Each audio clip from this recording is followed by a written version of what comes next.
Former German Foreign Minister Joschka Fischer has warned British PM David Cameron not to be too sure of German support in his bid to reform the EU. It comes a week after German Chancellor Angela Merkel pledged to try to find a solution to the UK's drive for reform. Mr Fischer, an architect of European foreign policy, told the BBC that the UK was not a priority for Mrs Merkel. Mr Cameron is starting renegotiation of the terms of Britain's EU membership ahead of a referendum. But Mr Fischer said his advice to David Cameron was, "Don't lose yourself in wishful thinking. Angela Merkel will do nothing which will endanger the basic principles of the common market, of the EU," he told BBC Europe editor Katya Adler. And she has a much bigger problem to address: how to find a compromise in the currency union with Greece.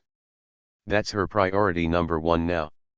Mr Fischer said it would be an illusion to think the UK would get special treatment because it is a major contributor to the EU budget.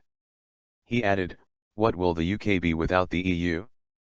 Go to Washington, ask them. The answer is very clear, very negative." Last week, Mr Cameron made a whistle-stop tour of Europe trying to gather support for changes he wants before holding the UK's EU membership referendum. After talks with the UK Prime Minister in Berlin, Mrs Merkel said she did not rule out future treaty changes in Europe. "We would like to be a part of the process that is going on in Great Britain at the moment, and we would like to be a constructive partner in this process," she said. Mrs Merkel said her clear-cut view was that the UK should stay in the EU.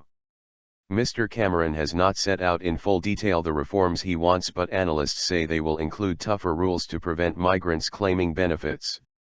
He also wants safeguards to protect the City of London in the event of closer Eurozone integration and an exemption for Britain from the EU drive for ever closer union.